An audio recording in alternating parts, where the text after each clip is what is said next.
할렐루야, 성경 통독 제89일째입니다. 오늘은 욥기 38장에서 42장까지 살펴보도록 하겠습니다.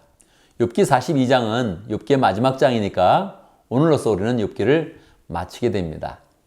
오늘 내용에서는 하나님께 직접 임재하시고 하나님께서 답변을 주시고 욥과 그 친구의 그런 논쟁을 정리하는 건 그 내용으로 전개가 되고 있습니다. 하나님께서 나타나셔서 어떤 그런 답변을 주실까요? 하나님의 답변을 생각하기 전에 먼저 우리는 엘리후의 그런 답변을 생각을 해야 됩니다. 엘리후는 욥과 그 친구의 논쟁 가운데 나타나서 두 가지를 이야기합니다. 첫 번째는 하나님의 그런 초월성을 이야기하죠. 사람의 수준과 하나님의 그런 수준이 다르다는 것입니다. 두 번째는 고난에는 하나님의 목적이 있다는 것입니다. 어떻게 목적이 있을 수 있을까요? 신비의 그런 과정으로 있을 수 있는 것이죠. 이것은 그냥 욥의 문제를 해결하려고 하면 해결이 되지 않습니다. 그런데 우리가 예수님으로 해결을 하려고 하면 잘 연결이 되는 것이죠.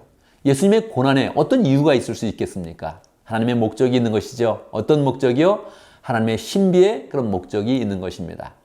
왜 예수님이 고난을 받으셔야 됐을까? 우리는 완전히 다 이해하지 못하지만 하나님의 목적이 있어서 그것이 구원의 그런 역사 가운데 고난을 통해서 부활과 구원으로 이어지는 그런 내용이 있는 것입니다. 그러니까 욥이 당대에 고난을 받으면서 내가 왜 고난을 받아야 될까? 이것은 잘 해결하지 못하는 것이죠. 이제 하나님께서 나타나 답변을 해주시는데 엘리후의 그런 답변 가운데서 우리는 그 방향, 하나님의 답변의 그런 방향을 알 수가 있는 것이지요. 자, 38장 1절에 보면 그때 하나님께서 욥에게 폭풍이 몰아치는 가운데 대답하셨다. 하나님의 나타나심은 이 자연 만물이 함께 요동을 합니다. 그래서 폭풍과 지진과 이런 일들이 함께 일어나는 것이죠. 2절, 내가 누구이기에 무지하고 헛된 말로 내 지혜를 의심하느냐.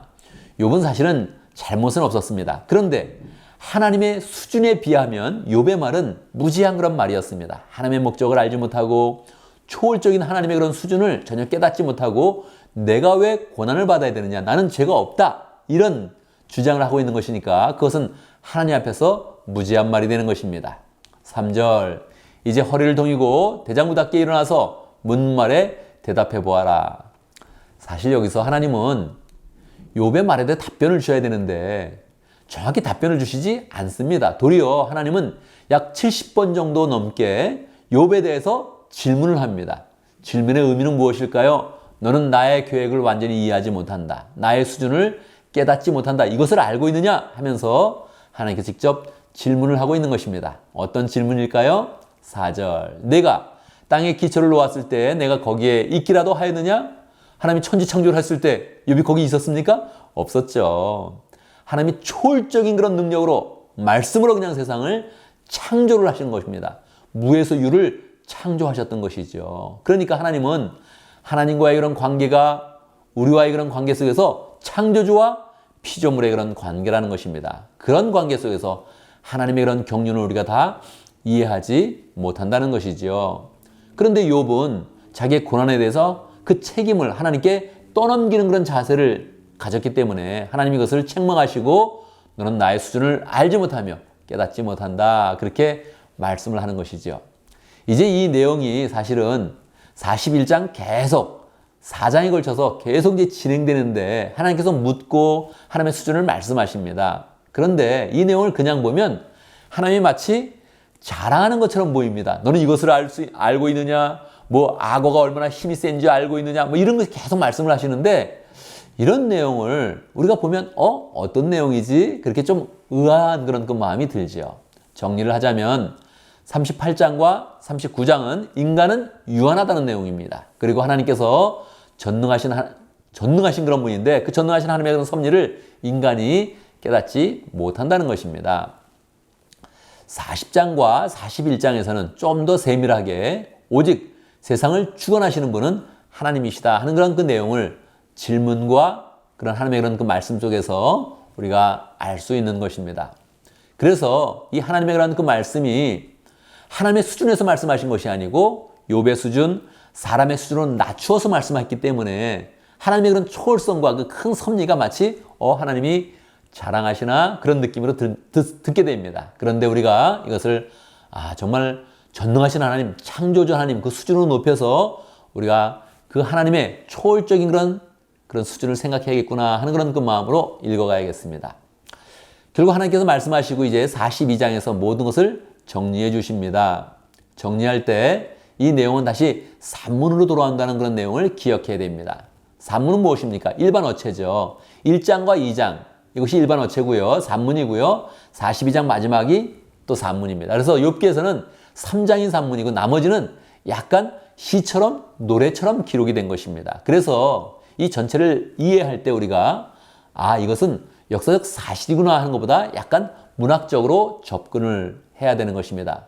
왜냐하면 유대인들이 이것을 시가서로 그렇게 분류를 했던 것입니다. 5절 보면 이제 욥이 하나님의 그런 답변에 대해서 대답하는 그런 그 내용이 나오죠. 주님이 어떤 분이라는 것을 지금까지 제가 귀로만 들었습니다. 그러나 이제는 제가 눈으로 직접 주님을 배웠습니다. 그래서 욥도 하나님의 그런 초월성을 인정하고 창조주 하나님을 인정하는 것입니다. 6절 그러므로 제가 제 주장을 거두어드리고 티끌과 잿더미 위에 앉아서 회개합니다. 그렇게 이야기합니다.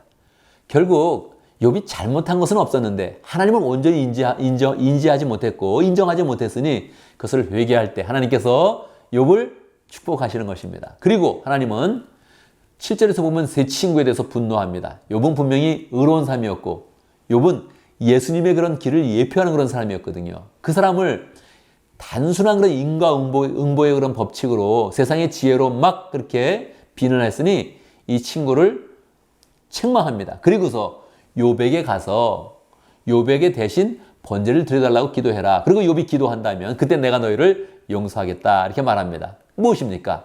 하나님께 다시 욥을 예수님이 예표하는 그런 인물로 온전히 세워주는 거죠. 그래서 욥이 대신 친구들을 위해서 번제를 드리고 친구들을 위해서 기도해서 그들이 용서함을 받습니다. 마지막은 이제 욥이 예수님이 예표하는 그런 인물이니까 욥이 하나님의 큰 그런 축복을 받습니다. 재산은 다 회복이 되어지고 자녀도 다시 10명의 자녀를 갖게 되고 140세까지 장수하다가 죽었다 하는 그런 내용으로 기록되어져 있습니다. 이것은 단순하게 고난의 문제를 그냥 이것이다 이렇게 이유를 푸는 것이 아니라 하나님의 초월성과 하나님의 큰 경륜과 섭리를 보여주는 것이어서 이것은 우리에게 성경으로 다가오는 것입니다. 우리가 늘 인생의 문제를 단순하게 푸는 것이 아니라 하나님의 초월적인 그런 수준에서 풀어가겠다 이런 마음으로 욥기를 묵상하겠습니다. 내일 우리는 시편으로 이어가서 말씀 읽기를 계속하겠습니다. 감사합니다.